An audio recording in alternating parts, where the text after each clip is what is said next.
Hi everyone, welcome to Gallant IAS. The preliminary of 2020 has just been over. Now it is the time to focus on mains of both GS papers and for your optional paper. But it is also an apt time to take a stock of what happened in 2020 regards to your question paper. And Gallant IAS have released number of question paper analysis videos relating to different subjects. Here we'll be doing that for geography.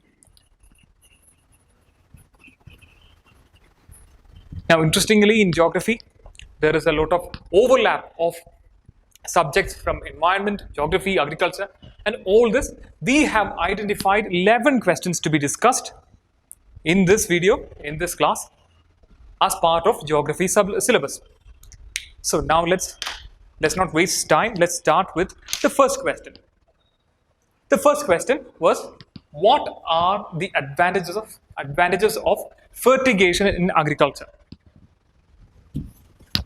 So the options reads: control the alkalinity of irrigation water is possible, efficient application of rock phosphate and all other phosphatic fertilizers is possible, increased availability of nutrients to plants is possible, reduction in the leaching of chemical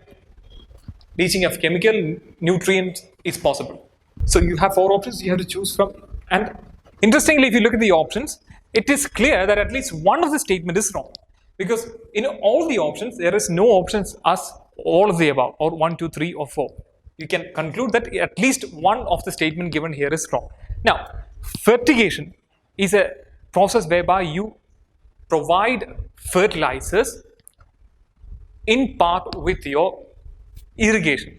You use your irrigation infrastructure to provide accurate delivery of fertilizers. So it reduces wastage, it reduces possibility of runoff, it makes it is possible to provide fertilizers as micro doses, okay, just as the plant needs. So when you analyze the options given here, the first statement is correct. Control, we can control, because we can control the amount of water and the amount of fertilizers applied to the land. So we can control the alkalinity of irrigated water. So first statement is correct. Now, the third one, increased availability of nutrients to plants is possible, because as per the requirement of the plants, we can add and reduce the amount of fertilizers that is applied through our irrigation facility. Now, third statement is also correct. And the fourth one, reduction in the leaching of chemical nutrients is possible, because we are not adding too much of water or chemicals. Both the leaching of chemicals through irrigated water is very much reduced. So the fourth statement is also correct, but the second statement is wrong, because rock phosphate, and it said all other phosphates, all other phosphatic fertilizers to be supplied through fertigation is not possible. So we can safely eliminate the second statement. And if you have eliminated it already, you have already come to the right conclusion that it is not A, it is not B, it is not D. The answer to this question is C. 1, 3, and 4. C. Let's move on to the next question. The second one reads: consider the following minerals. You have 4 minerals given here, in India, which of the above is officially designated as major and minor minerals? So in India, we give a classification as major and minor minerals. Under the Mines Act, we bring about this classification, but this classification is not based on any objective criteria. We have arbitrarily, based on some idea at that present time, we classify it. It is not based on any definitions. Okay, you have to remember that it is not based on any definitions. We sometimes very arbitrarily divide minerals that are mined in India as major, either as major or minor minerals. So you have to identify which of the given here are minor and major minerals. Okay, so among the given list, the first one, that is bentonite, is a minor mineral. So you have to identify the major minerals. So you can eliminate A1, that is A. C can be eliminated. What you're left with is B and D. All the others, chromite, kyanite, and sillimanite, all the 3 are major minerals. That means the answer to this question is D. The answer here is D. Remember, this list could be updated, and some parts would be added as minor minerals, others could be added as major minerals. So keep updating. This is not a list that stands for time. Okay, this is because under the Mines Act, there is no definition as to give what is minor or major mineral. So the answer here is D. Now the next question, with reference to ocean mean time, OMT, which of the following statement are correct? Now let's read OMT one by one and let's analyze. Now remember, we have changed something about predicting of monsoon and the intensity of monsoon rate. We used to rely on sea surface temperature. Sea surface temperature, which measures the surface temperature in the Indian Ocean to predict the amount of rain received by an area. But now we have moved on to OMT, ocean mean temperature, to determine the intensity of rain that the Indian subcontinent receives. Simply because OMT is a more accurate predictor, it is a more accurate measure of the amount of rain precipitation that the Indian subcontinent receives as compared to SST. So we have abandoned this one and we have chosen OMT to measure. Now OMT uses the isotherm of 26 degrees, that is up to a depth of water till where you can find a temperature of 26 degrees. So if this is the entirety of the depth of water, ocean water, up to a level where you can find 26 degrees Celsius, till that the temperature would be measured. And in India, in the Indian Ocean, it is around 52, it extends to around 50 to 100 meters. Okay, so till then it would be measured and predictions would be made upon that data. Now, the first statement reads, OMT is measured up to a depth of 26 degree isotherm, which is 129 meters in southwestern Indian Ocean during January and March. The first statement is wrong because 129, it is not 129 meters. The average depth of isotherm in southwest Indian Ocean during this time is only 59. Okay, 59 meters. So this can be eliminated. Meaning what? Which statement? The first statement can be eliminated. First statement is eliminated. So it could be either B or D. Now the second one, OMT collected during January, March can be used in assessing whether the amount of rainfall in monsoon will be less or more than certain long-term mean. Okay, this certain long-term, it is a measure that we take to compare with this long-term mean. Long-term mean to predict whether the amount of rain that Indian subcontinent receives will be more or less than the average. So the second statement here is absolutely correct. The answer to this question is B. So the next question is a map-based question, and it is interesting that it is a map-based question based on Indian physical geography. It is also part of Indian political geography. Again, it asks to locate Siachen Glacier. Okay, they are asking where Siachen Glacier is located. Okay, so if you plot the map, Siachen Glacier, if it lies here, Aksai lies to the west. Gilgit lies to the east. Aksai lies to the east. Gilgit lies to the west. Leh and Ladakh roughly lies to the south of Siachen. Now let's look at the question. Let's look at the question now. It says Siachen Glacier is situated east of Aksai. East of Aksai is actually, we are moving to the territory of Tibet. So that is a wrong statement. A is wrong. East of Leh lies to the south of Siachen. Second statement is also wrong. North of Gilgit lies to the west of Siachen. So C again is wrong. The answer here is fourth statement, that is north of Nubra Valley, which is considered as a gateway to Siachen Glacier. So the answer here is D. Now the next question, it is from wind movements. Specifically, they are asking about jet streams. Question reads, jet streams occur. Now you have to consider the statement. Let's read through the statement and eliminate what we can. Jet streams occur in northern hemisphere only. That is a absolutely wrong statement. It occurs both in northern hemisphere and southern hemisphere also. So the first statement here is wrong. So with that information, can you eliminate? You can eliminate A, you can eliminate D. So you're left with only two options, that is B and C. Now the second one, only some cyclones develop an eye.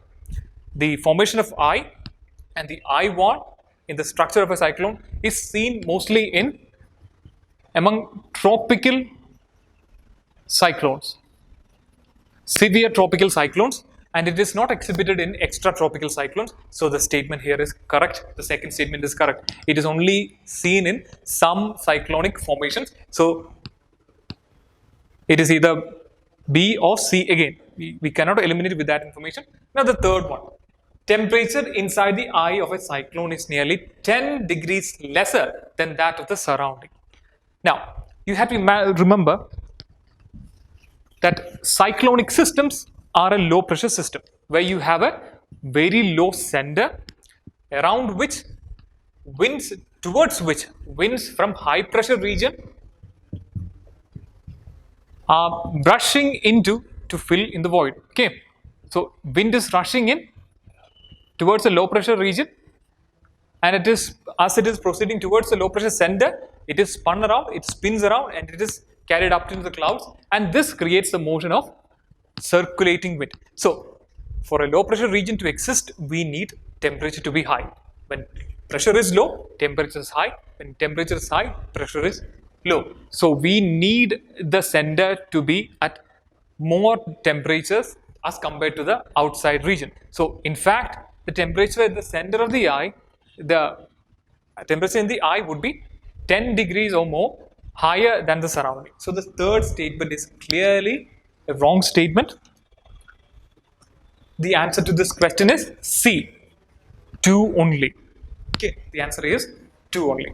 Next question is related to agriculture. It has a relation with geography, and it is related to environment. This is a problem with geography and environment and even current affairs. There are places where all these subjects overlap. So you need to have an idea. Let's deal with this in geography. What are the advantages of zero tillage in agriculture? So you have to identify the advantages of zero tillage agriculture. The first one. So before we move on to the statements, remember this zero tillage agriculture has many advantages. One of them is that very low cost involved in, because you don't have to prepare the land in advance before you sow. You don't have to plow the land.